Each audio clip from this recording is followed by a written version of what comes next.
What do you want? What do you want for yourself? What I'm doing right now, I didn't do it for 14 years. You know why? Because I was suffering from possibility blindness. Have you thought about doing something and you looked at what you wanted to do and your heart said, I could do that. And then your mind asked, how? And then you start thinking, well, I can't do that. I don't have a college education. I can't do that. I don't have an MBA or a PhD. I can't do that. I've never worked for a major corporation. Why would corporations reach over people with PhDs and MBAs and years of experience and pay me to come in to do something I've never done? I thought about doing this for years, and I talked myself out of it. There's an African proverb that says, if there's no enemy within, the enemy outside can do us no harm. Shakespeare says, therefore, dear Brutus, it's not in our stars, but in ourselves that we are underlings. And so as you look at yourself and look at your goals and look at your dreams, I'm saying to you that it's possible. Because if anybody at any point in time had a goal, had a dream of what they wanted to achieve, and they made it happen, then it's possible that you can do it too. But you've got to be intentional about programming your mind. So here's some things that's very important. I want you to hold in mind what it is you want to do in your personal life. What is it that you'd like to do? Maybe you want to do something for someone you care about. That was the goal and dream that I had. And I purchased 4 different homes for my mother. But you know what it was? So when I was homeless, man, in my speech over the weekend I gave to the Vault Convention, I said something to them. I said, the boredom of normalcy and the numbness of mediocrity stiffens your passions. The boredom of normalcy and the numbness of mediocrity stiffens your passion. What that meant was, I was so sick of myself. I was so bored in my life, man. I was so tired of being mediocre. I was just tired of it, and it was all my fault. I was mediocre because I wasn't doing the things to be exceptional. And I was bored. I was losing my mind, man, on the assembly line at Ford Motor Company, going door to door selling life insurance at a debit company. I was tripping, man. I said, man, what is this? My life can't be this. You know, you ever say to yourself, man, it's got to be more to my life than this? If you've ever said that, that's cause it is. And you got to get after that, man. You got to go and get at that. If you don't do it, life becomes real normal and real mediocre to you. Now, there's nothing wrong with being normal, but if normal is getting on your nerves, then you got to change something. If you tired of being mediocre, you got to change something. And I want you to think about your financial goal. You know, people say money won't make you happy, but everybody want to find out for themselves. I have a friend named Rita Davenport, and Rita said, you know, money can't make you happy, you know, but it's right up there with oxygen. And I agree with that 100%. So as you look at your goals and dreams, I want you to think about your financial freedom number. What does that look like? That once you achieve that, it will alleviate a lot of stress. Once you achieve that, you have more time for yourself and for your family. You can go on that dream vacation you've been thinking about, or buy that dream car or home that you desire. Once you earn that amount of money, it would be like becoming debt-free. I want you to think about your financial freedom number. And then once you come up with that number, and I want you to write it down, as you come up with that number, I want you to multiply it 100 times. Yes, 100 times. Read my lips, 100 times. Why? Because I found that most people fail in life, not because they aim too high and miss. No, most people fail in life because they do what I did for a major part of my life. Aim too low and hit. And most people don't aim at all. That's why there's a saying that if you don't know where you're going to end up someplace else.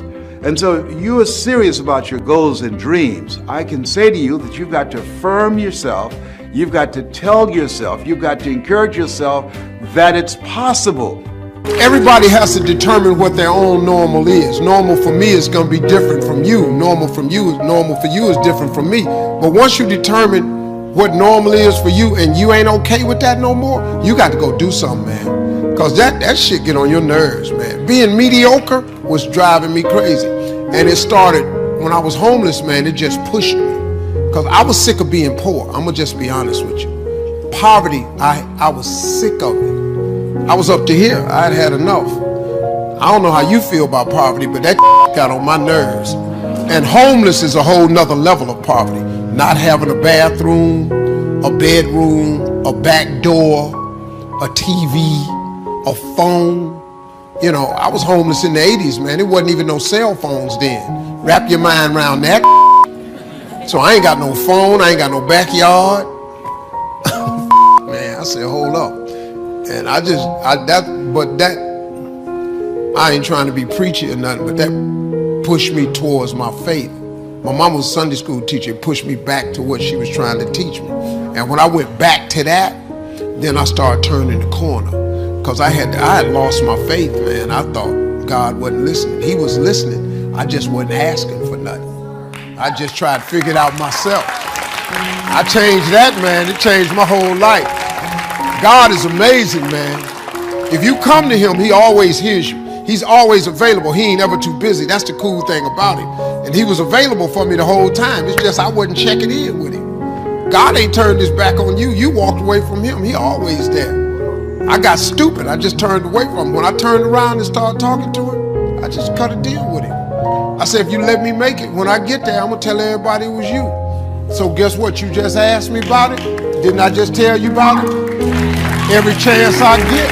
That you've got to talk to yourself on a regular basis. I'd never forget, I had to speak in the Georgia Dome for a friend of mine, Dexter Yeager. And Dexter Yeager is a multi-millionaire. He makes over $1 million every 17 hours in this organization that I spoke for. And he invited me to be his guest speaker, the headliner, before 80,000 people in the Georgia Dome. I panicked.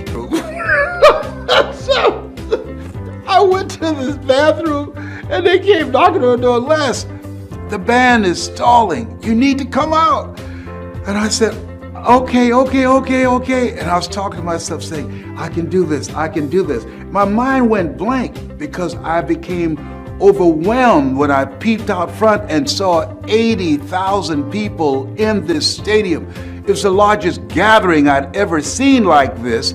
I've seen it for sporting events, but for a speaking event, I'd never been in that kind of environment before. The most people I've ever spoken for up to that time was maybe about 500 or maybe 1,000, but 85,000.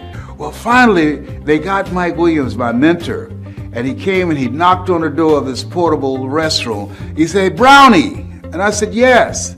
He said, come out. I said, Mike, I'm scared, I can't think. He said, are you afraid? Admit it. I said, yes, I am. I'm nervous. I just can't do it, Mike. I'm scared. He said, Brownie? I said, yes.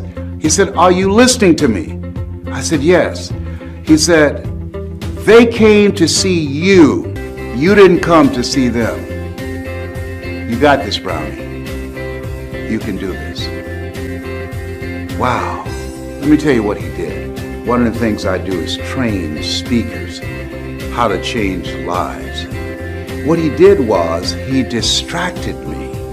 I was caught up in how big the crowd was. I was caught up with saying, what can I say to them? I was breathing hard. I was feeling overwhelmed being in that setting. And when he spoke, I knew that he believed in me. When he spoke, it's like he saw me on stage speaking and he convinced me that I could do it. See, sometimes it's very important for you to hear this. Sometimes you have to believe in somebody's belief in you until your belief kicks in. And so when I looked at myself and I looked at where I was, what I said to myself, Mike believes in me. He believes that I can do this. And I'm saying to you, as you look at your goals and look at your dreams, one of the things that's important in maintaining an achievement-driven mindset and a spirit of optimism is having someone in your corner, having someone who believes in you, having someone who can see what you can't see. See, sometimes you can't see the picture when you're in the frame. That's why it's very important for us to have coaches, people who can encourage us, who can inspire us. You know, Muhammad Ali said, "I'm the greatest," but he never won a championship without Angelo Dundee in his corner. People say that Michael Jordan, one of the greatest basketball players of all times, but he never won a championship without Phil Jackson as his coach. And so, as you work on yourself and work on your dreams, I'm suggesting that you get someone in your life that you can partner with, someone that can see what you can't see, someone that when you feel you can't make it, someone when you feel I can't do this, and they can give you a word of encouragement and will make all the difference in